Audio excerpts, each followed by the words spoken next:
Walang magiging military exercise sa dating mga base militar na mga tropang kano sa Clark at Subic. Ito ang pahayag ni retired General Delfin Lorenzana, ang chairman ng Bases Conversion and Development Authority o BCDA, kaugnay ng planong expansion ng Enhanced Defense Cooperation Agreement o EDCA sa pagitan ng Pilipinas at ng Estados Unidos. Ayon kay Lorenzana, pawang mga civilian community na ang Clark at Subic at nakatuon ngayon ang gobyerno para sa higit na pagpapaunlad ng ekonomiya sa mga lugar na ito. Ito lang ang ang hula ko ay yung EDCA kasi ay lalagay sa military camps. Ang Clark hindi na military camp ito. It is already a civilian airport. Sa kasalukuyan, mayroon ng 5 predetermined EDCA sites at 2 dito ay matatagpuan naman sa Central Luzon. Ang mga ito ay nasa Antonio Bautista Air Base sa Puerto Princesa, Palawan, Lumbia Airfield sa Cagayan de Oro, Benito Ebuen Air Base sa Cebu at Basa Air Base sa Florida Blanca, Pampanga at Fort Magsaysay Military Reservation sa Nueva Ecija, kung saan matatagpuan ang pinakamalaking kampo ng militar sa bansa at madalas na lokasyon ng Philippine-US military exercises.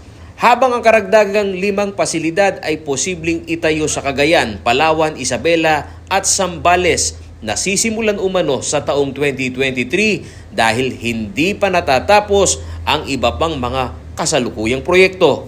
So mayroon sila dyan sa Basa na ginawa nila ng 2018, tapos siguro sa Magsaysay at iba pang mga kampo, pero hindi sa Clark.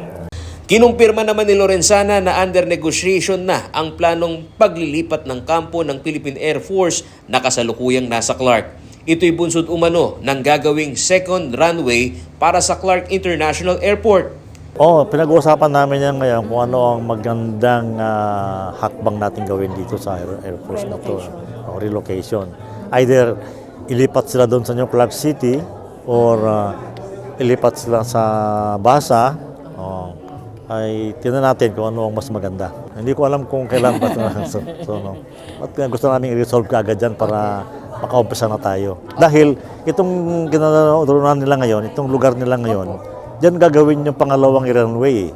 Samantala, kasabay ng patuloy na rollout ng big ticket infrastructure project sa rehiyon, partikular na sa New Clark City, umaasa raw ang BCDA na makakasabay sa pag-unlad ang mga karatig bayan at syudad. But dito sa BCDA kasi, inasahan namin na pagka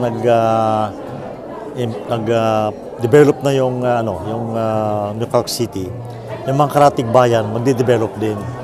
Kaya nga na minsan nagkaroon ako ng chance na kausapin yung mga mayor ng mga nakapaligid na bayan dito. At sabi ko sa kanila, sabayan nila yung New Clark City, kung ano man yung ginagawa doon, ay gawin din nila yung magandang plano, yung mga bayan nila. Otherwise, magkakaroon tayo ng napakagandang syudad, New Clark City at saka Clark, nakapalibot naman parang slums. Ako si Paulo J. Santos, taga rito kasama nyo para sa CLTV 36 News. Atin to.